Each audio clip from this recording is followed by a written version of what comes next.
उस रात राजा को नींद नहीं आ रही थी। उसने विवरण ग्रंथ लाने की आज्ञा दी और वह राजा को पढ़कर सुनाया गया।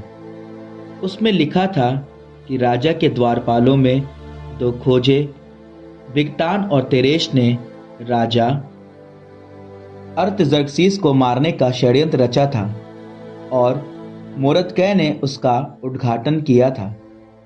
तब राजा ने पूछा, इसके लिए मोरदकै को कौन सा सम्मान या पुरस्कार प्राप्त हुआ? राजा के सेवकों ने, जो उसकी सेवा में उपस्थित थे, उससे कहा, उसे कुछ नहीं मिला। तब राजा ने पूछा, प्रांगण में कौन है?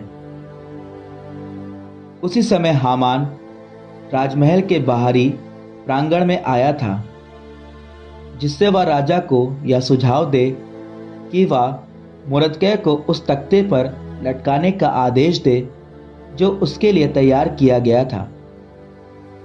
राजा के सेवकों ने उससे कहा, हामान प्रांगण में खड़े हैं। राजा ने उसे अंदर आने की आज्ञा दी। हामान के अंदर आने पर राजा ने उससे पूछा, यदि राजा किसी को सम्मान देना चाहे तो उसे उसके साथ क्या करना चाहिए? अब हामान ने अपने मन में सोचा कि राजा मेरे सिवा और किस को सम्मान देना चाहेगा। इसलिए उसने उत्तर दिया, राजा जिसको सम्मान देना चाहते हैं उसके लिए राजा के पहने राजसी वस्त्र और वह घोड़ा लाया जाए जिस पर राजा सवार थे। जब उन्हें राजमुकुट पहनाया गया था, राजा के सर्वोच्च प्रशासक उसे वस्त्र पहनाए, उसको घोड़े पर बैठाए और नगर के चौक में घोड़ा घुमाते हुए घोषित करें, राजा जिसको सम्मान देना चाहते हैं उसके साथ ऐसा ही किया जाता है।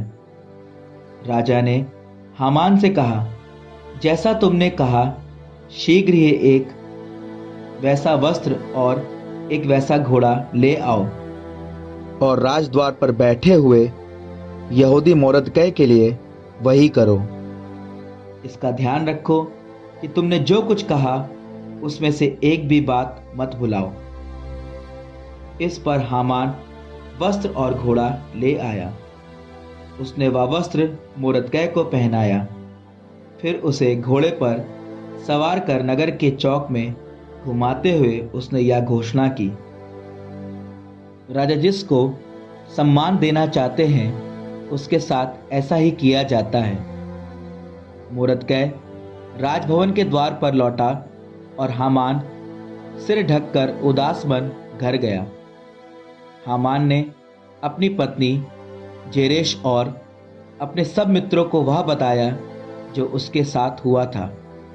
तब उसके बुद्धिमान मित्रों और उसकी पत्नी जेरेश ने उससे कहा, यदि मोरदकै जिसके सामने आपकी अवनति प्रारंभ हो गई है यहूदी जाति का है, तो आप उसका कुछ नहीं बिगाड़ सकेंगे, बल्कि आप उसके द्वारा निश्चय हार जाएंगे। अभी वे उसके साथ बात कर ही रहे थे कि राजा के खोजे आ पहुंचे और हामान को शीघ्र ही एस्तेर के भोज में ले गए।